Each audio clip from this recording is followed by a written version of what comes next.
Hello everyone, I hope so guys very well. Thank you for connected with me. So guys, आज हम बात करेंगे class 10 के mathematics exercise 2C question number 5 का 1। तो आइए हम इस चीज़ को पढ़ते हैं, क्वेश्चन को समझते हैं। वर्ड प्रॉब्लम है, कह रहे हैं कि दो संख्याओं का योगफल 50 है। दो संख्याओं, इसमें दो संख्या को इंक्लूड किया गया है। तो दो संख्या है तो इसमें पहली संख्या कुछ न कुछ होगी, उसके बाद दूसरी संख्या कुछ न कुछ होगी, और उनका योगफल क्वेश्चन में दिया हुआ है कि वो योगफल कितना है, 50 है। यानी दो संख्याएं की बात कर रहे हैं। तो यहाँ पर दो संख्याएं वो कौन सी हैं जिनका योग 50 है, वो हमें पता नहीं है। तो इसलिए सबसे पहले उसको क्या करेंगे, मान लेंगे। यहाँ पर लिखेंगे माना कि पहली संख्या x तथा दूसरी संख्या y है। ठीक है ना, दूसरी संख्या y है। मैंने मान लिया है कि माना कि पहली संख्या x तथा दूसरी संख्या क्या है, y है। अब क्वेश्चन में दिया हुआ है कि दो संख्याओं का योगफल 50 है ना। प्रश्न कह रहे हैं कि दो संख्याओं का योगफल कितना है, 50 है। इसलिए x प्लस वाई बराबर कितना हो जाएगा, 50। योगफल का मतलब क्या होता है, प्लस। इसलिए दो संख्या को x और y माना है, इसलिए दोनों का योग 50। ये पहला आपका समीकरण हो गया। ठीक है ना। अब उसके बाद पढ़िए क्वेश्चन, है ना। यदि उनमें से एक संख्या का मतलब एक संख्या की जगह पे हम पहली संख्या माने हुए हैं, तो यही है पहली संख्या x, और करके लिखेंगे, है ना। तो यहाँ से ये जो एक संख्या यानी पहली संख्या x और दूसरी संख्या की, देखिए यहाँ पे ये की है ना।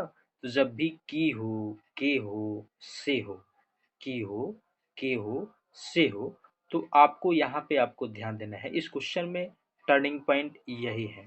ठीक है ना। तो यहाँ पर ये पहली संख्या हो गया और ये दूसरी संख्या हो गया। तो कह रहे हैं कि दूसरी संख्या की, यहाँ पर जब हम पढ़ेंगे तो आपकी हाथ यहाँ पर होना चाहिए, दूसरी संख्या पर होना चाहिए।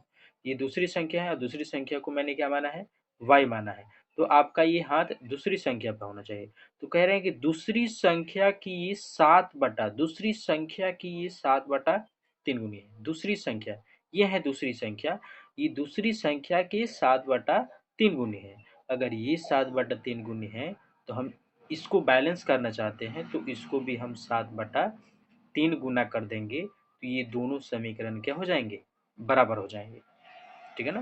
कह रहे हैं ना क्वेश्चन में कि यदि उनमें से एक संख्या, ये एक संख्या है यानी पहली संख्या है, अब ये दूसरी संख्या की 7/3 गुनी है, दूसरी संख्या की 7/3 गुनी है।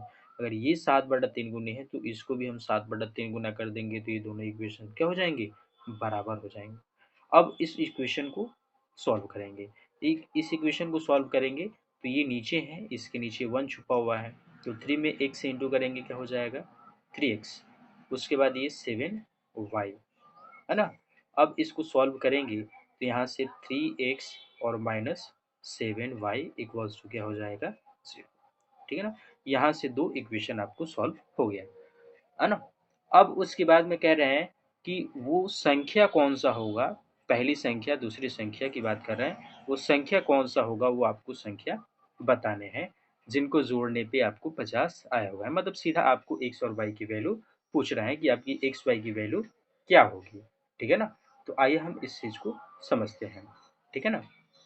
तो यहाँ पर देखिए, अब इस इक्वेशन 1 और 2 को हम क्या करेंगे, सॉल्व करेंगे।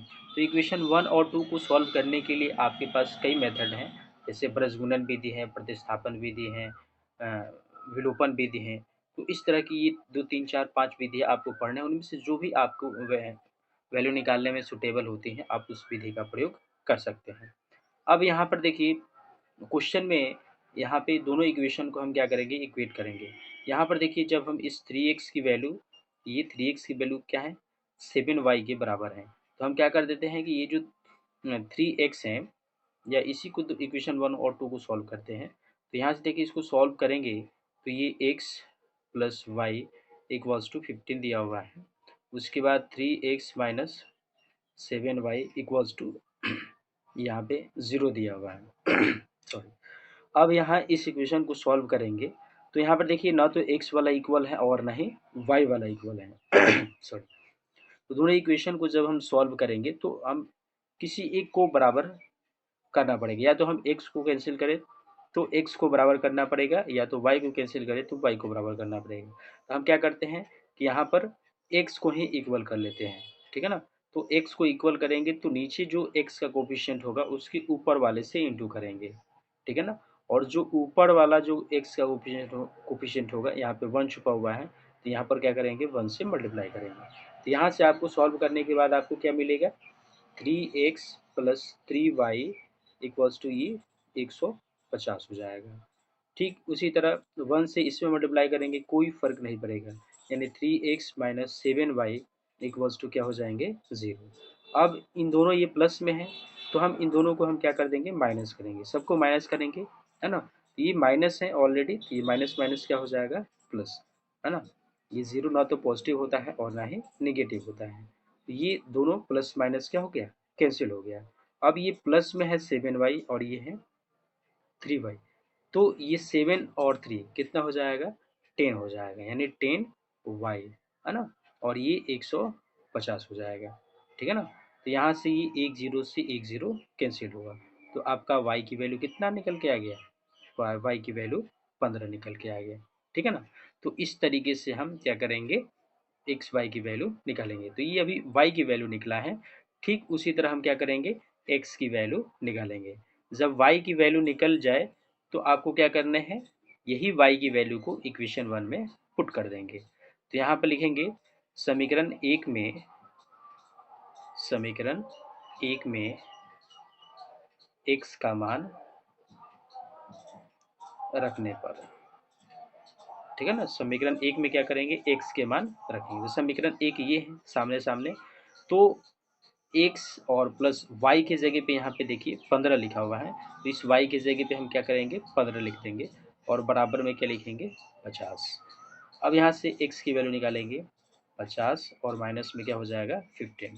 तो यहाँ से आपका एक्स की वैल्यू क्या आ जाएगा ये आ जाएगा 35। तो यहाँ से आपके एक्स और वाई की वैल्यू निकल गया, यानी पहली संख्या और दूसरी संख्या आपका निकल गया। इस तरीके से आप कोई भी मेथड करके आपको इक्वेशन 1 और 2 को सॉल्व कर सकते हैं, है ना। जो आपको वैल्यू निकालने में आसानी हो उस वैल्यू का हम निकालने में कोई भी मेथड का प्रयोग कर सकते हैं। तो आई होप ये वीडियो आपके लिए हेल्पफुल होगा, है ना। और इसी तरह वीडियो देखने के लिए हमारे चैनल को सब्सक्राइब करें। Thanks for watching this video. Thank you.